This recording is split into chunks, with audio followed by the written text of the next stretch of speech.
बच्चों, आज हम सीखेंगे कि स्टोरी से हिंदी कैसे बनाना सीखें। यानी कि अगर आप इंग्लिश कोई भी स्टोरी को पढ़ेंगे तो आपको दो फ़ायदे होंगे। पहला फ़ायदा ये होगा कि आपको हिंदी बनाना आ जाएगा, क्योंकि उसमें सिंपल वर्ड होते हैं। दूसरा फ़ायदा ये होगा कि जब भी आप इंग्लिश बोलेंगे तो आपको बहुत हेल्प मिलेगी, क्योंकि उसके सेंटेंसेस आप बोलते समय यूज़ कर पाओगे। ठीक है, इंग्लिश बोलते समय आप उसके सेंटेंस को यूज़ कर पाओगे। इतना फ़ायदा होता है। दोस्तों, लास्ट में वीडियो में आपको कुछ एक इम्पोर्टेंट बात बताऊंगा। जब तक वीडियो को ध्यान से देखो, आपको तभी काम आएगी जब वीडियो पूरी देख लोगे। तो स्टार्ट करते हैं।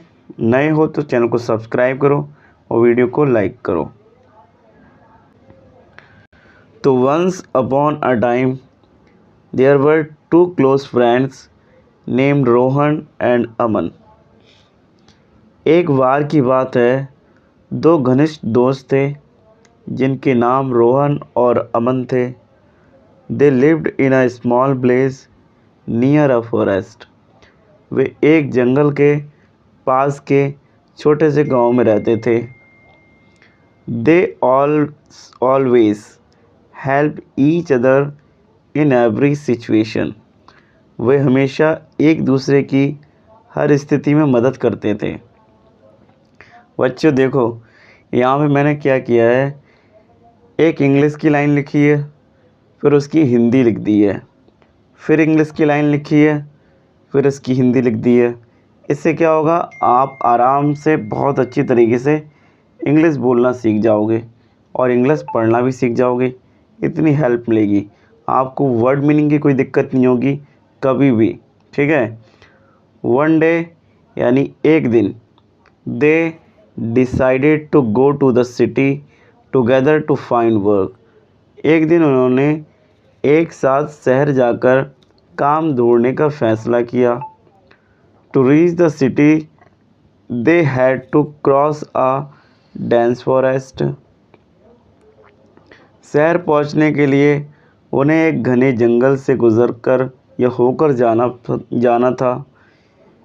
Before entering the forest they promised each other we will never leave each other in travel. जंगल में जाने से पहले उन्होंने वायदा किया, हम किसी भी मुसीबत में एक दूसरे का साथ नहीं छोड़ेंगे। अब क्या होता है बच्चों, शायद आपने ये सुनी होगी ये story. After walking for a few hours they saw a big bear coming toward them. कुछ घंटों चलने के बाद उन्होंने देखा कि एक बड़ा भालू उनकी ओर आ रहा है। Rohan quickly climbed up a tree to save himself. Rohan तुरंत एक पेड़ पर चढ़ गया अपनी जान बचाने के लिए। But Aman didn't know how to climb trees. लेकिन अमन को पेड़ पर चढ़ना नहीं आता था। He thought quickly and lay down on the ground pretending to be died. उसने तुरंत सोचा और ज़मीन पर लेट गया, मरे होने का नाटक करने लगा या करते हुए। The bear came near, sniffed him and slowly went away. भालू उसके पास आया, सूंघा और धीरे धीरे चला गया। The bear thought he was really dead because bears don't eat dead bodies. भालू को लगा कि वह सच में मर गया है, क्योंकि भालू मरे हुए शरीर नहीं खाते। अब क्या होता है बच्चों, when the bear left Rohan came down from the tree. जब भालू चला गया तो रोहन पेड़ से नीचे उतरा। He laughed and asked, what did the bear whisper in your ear. वह हंसते हुए बोला, भालू ने तुम्हारे कान में क्या कहा।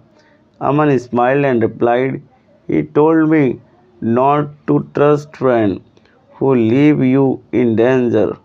उसने मुस्कुराया और कहा और बोला उसने कहा कि उन दोस्तों पर भरोसा मत करो जो मुसीबत में साथ छोड़ दें। Ron felt ashamed and realise his mistake. Ron को शर्म आई और उसने अपनी गलती समझी।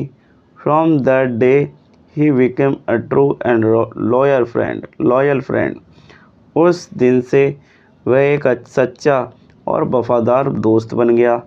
तो कैसी लगी ये स्टोरी? स्टोरी बहुत ही मज़ेदार थी। इसमें काफ़ी वर्ड थे इम्पोर्टेंट और हमने स्टोरी के साथ ही उनको सीख लिया। क्या होता है जब हम सेपरेट वर्ड को पढ़ते हैं तो हम वर्ड की मीनिंग तो पता चल जाती है बट हमें उनको यूज़ करना नहीं आता है। आज हमने सीखा इंग्लिश में, देखो स्टोरी में पता चल गया कि कहाँ कहाँ इसका यूज़ होता है। अब कोई दिक्कत नहीं होने वाली है। जो भी बच्चे नए हैं चैनल को सब्सक्राइब करो, वीडियो को लाइक करो। मिलते हैं नेक्स्ट वीडियो में, जब तक ले जय हिंद, जय भारत।